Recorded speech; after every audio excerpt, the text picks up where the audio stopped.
Page 57. Continuation of 18. These lines are spoken by Edward II as he received Gaveston, who comes back from Ireland on his recall from banishment. He is in rapturous joy in receiving back his favourite Gaveston. The king in his exultation renders highly emotional greetings, finding his heart's comfort in the company of the other. He compares himself to the lovers of Danae, Danae. They desired her more when she was locked up in a brazen tower. They became impatient and excited for the absence of Danae. The king's condition is almost similar to that of the lovers of Danae. Gaveston's absence made him impatient and disconsolate. Now the sight of him gladdens his heart. His parting was bitter and vexing to his heart, which wept for his absence. Now he is again filled with hope and delight at his return. Marlowe portrays the warm friendship between Edward and Gaveston. This friendship is like the love between a man and a woman. Some critics point out the homosexual love which was a favourite theme of Marlowe, but it has to be noted that this theme of friendship is a very favourite one with the Renaissance writers. Marlowe got the theme from classical legends to which Marlowe refers on and off. Notes. Danae. She was the daughter of Acrisius, Acrisius, king of Phrygia, Phrygia. The king confined her in a brazen tower because there was a prophecy that she would give birth to a son who would kill his grandfather. Acrisius put her in the tower in order to prevent her association with any young man, but Zeus, supreme god of heaven, was charmed by her youth and beauty and visited her in the tower in a shower of gold. She became the mother of Perseus, who in time fulfilled the prophecy. Marlowe here supposes that many youths were pining for the love of Danae, but there is no evidence of it in classical authority.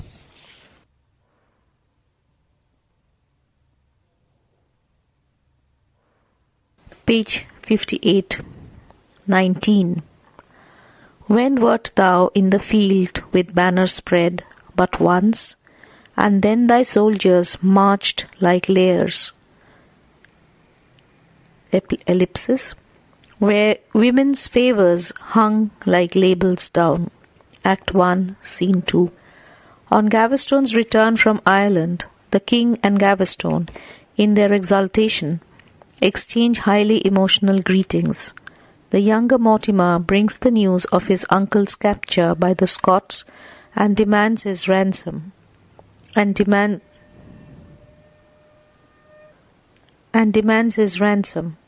king asks him to collect money for him. Then the barons bring charge against him.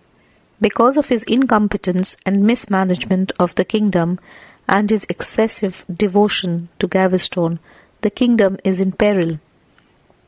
The queen is cruelly neglected by him. No one loves the king except his flatterers. The court is bereft of the peers whose strength contributes to the strength of the king. Even the people cast libels on the king. Mortimer complains of the king's discomfiture at the hands of the Scots in the Battle of Bannockburn. He was never seen in the battlefield in any one of the battles with the neighbouring states. Only once he was in the field when he led English soldiers to raise the siege of Stirling, Stirling, by Bruce. But there he made a very poor show as a commander. His soldiers were gorgeously dressed like players on the stage. The king himself was gaily dressed in gold and jewellery, laughed merrily with the soldiers, and went on nodding his jewelled crest on the top of his helmet, which was profusely decorated with the love tokens of women, which dangled like so many rubies. Mortimer thus brings a charge of effeminacy, voluptuousness, and incompetence against Edward II.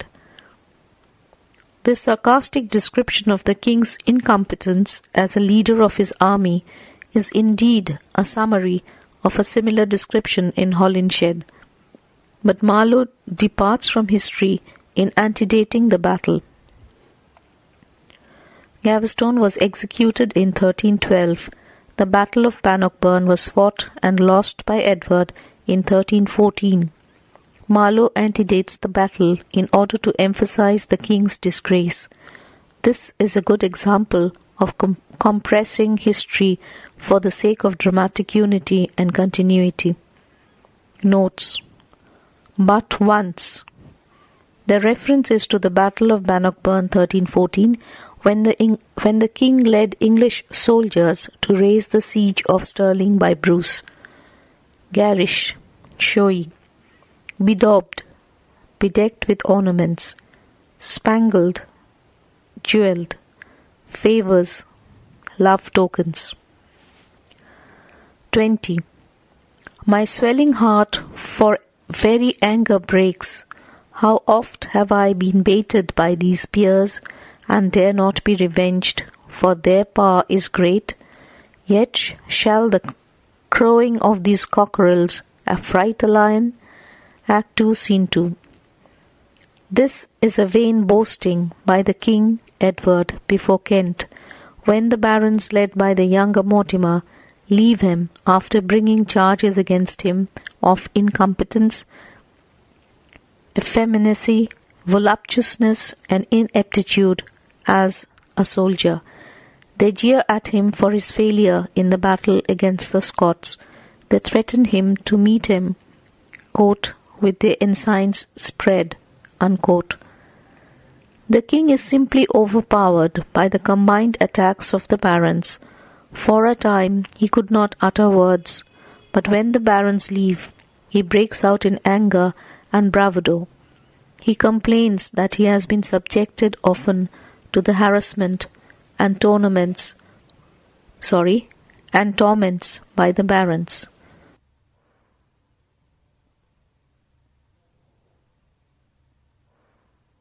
Page 59. His proud heart breaks for anger, but he cannot gather up courage to take revenge on them, because he admits that their strength is great. Yet their very cocks and their cries cannot frighten a lion like Edward. These vain boastings and impotent anger underline the weakness of the king. He cannot hold his own against the barons. He is even struck dumb by the vituperations of the barons. Vituperation. He speaks in anger and vindictiveness only when they leave. To call them, quote, cockerels, unquote, and himself, within quotes, a lion, is the height of foolishness in which he indulges. Marlowe brings out, quote, the irony of kingship, unquote, here. The king's theory that he shall be respected because he is a king is an absurd proposition. Note: baited means harassed. Cockerels, young cocks. Affright, frighten. 21. I thank you all, my lords. Then I perceive that heading is one and hanging is the other, and death is all. Act 1, Scene 2. This is the cynical observation of Gaveston at the most perilous moment on his life. Gaveston is taken captive by the earls. He is described by the barons as the proud disturber of the country's peace, corrupter of the king, and cause of the war between the king and the barons. Warwick says that by his sword, quote, his head shall off, unquote. But Gaveston starts and exclaims when he hears Warwick say, quote, hang him at a bough, unquote. Death by hanging does not become a man of position. It is the sentence meted out to a thief or a robber. Warwick, however, admits this and says that because he is the favourite of a king, he will have the honour of being beheaded. But Gaveston understands the little difference between hanging and beheading, as both the modes mean death. Death is the end. Hanging and beheading are but different means. He thanks the nobles for this kind consideration.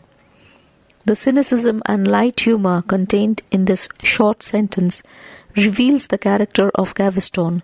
He is unreconciled to the end with his easy scorn and light humour. He is proud, arrogant, and contemptuous of the English barons even when he is at their mercy. This gives a heroic touch to the character. 22. Why, my lord of Warwick, will not these delays beget my hopes? I know it, lords, it is this life you aim at, yet grant King Edward this? Act 2, Scene 5.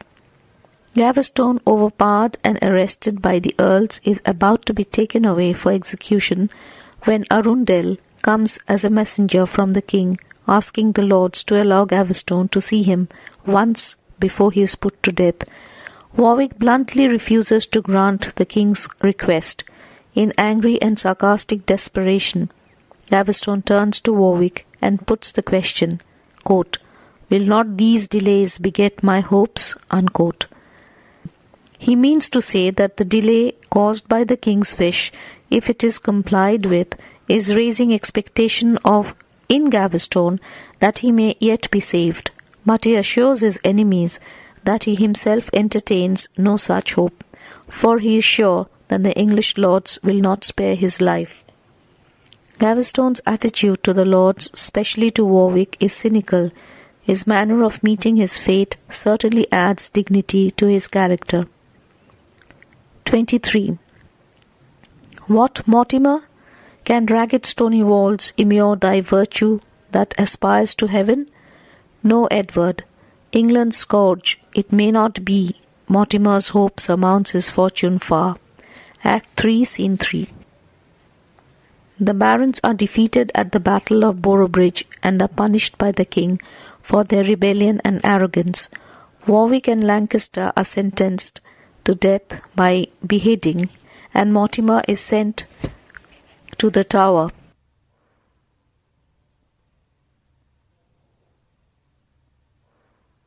Page 60. For imprisonment. Mortimer is still haughty and scornful even at this perilous moment of life. He addresses himself as an aspiring soul that can never be chained in the bounds of rough stony walls of a prison. His high ambition that inspires him to aspire to heavenly power on earth cannot be checked and curbed by imprisonment. He turns to the king and calls him the curse of England. He admonishes the king by saying that though he is now at a disadvantage by turn of fortune, but his ambition goes far beyond his present misfortune. He means to say that his high ambition cannot be checked and restrained by the adverse situation in which the turn of fortune has placed him for the present. He will overcome the adversity and push forward by the compelling urge of his ambition. This speech by Mortimer is dramatically very appropriate. It indicates the change of Mortimer's role in the play. He will be the arch conspirator to overthrow Edward II and will become the Machiavellian villain. This is aptly suggested by the speech. Mortimer's imprisonment in the Tower after Boroughbridge is unhistorical, but Marlowe achieves a dramatic effect by making Mortimer defy the king's orders at this moment and by suggesting his Machiavellian nature. Notes: ragged means rough, immured, confined. Virtue in the Renaissance. England means virtu, virtu or vir. High ambition in the Machiavellian sense. Scourge is curse. Surmounts his fortune means rises above his present misfortune. 24. Ah boy, thou art deceived at least in this, to think that we can yet be tuned together. No, we jar too far. Act 4, Scene 2. Queen Isabella is despaired of any help from her brother, the King of France. The French lords bribed with English money give her no support. The Queen laments that the lords are cruel and the King unkind. Prince Edward asks her mother to go back to England and please his father. Then they will care a fig for his uncle in France. He says that he will succeed in winning his father, who loves him more than 1,000 Spencers. The Queen replies that the prince is deceived in thinking that they can be reunited. They have gone far from each other, and so there is no hope of their reunion. Discord in their relationship has become so acute that there is no hope of their being in harmony with each other. The speech of the Queen underlines the distance between Edward and Isabella. Here is a veiled suggestion of Isabella's relationship with Mortimer, which has caused this distance. The speech also strikes a note of despair. Notes: deceived means disappointed, be turned together, to be in harmony with each other. We jar too far, we sound discordantly, we disagree seriously. 25. Our kindest friends in Belgium have we left to cope with friends at home. A heavy case when force to force is knit, and sword and glaive in civil broils make kin and countrymen slaughter themselves in others, and their sides with their own weapons gored. Act 4, Scene 4. The Queen and Prince Edward, along with Kent Mortimer and a large number of armed men, have landed at a port near Harwich, Harwich, in Essex. They mean to proceed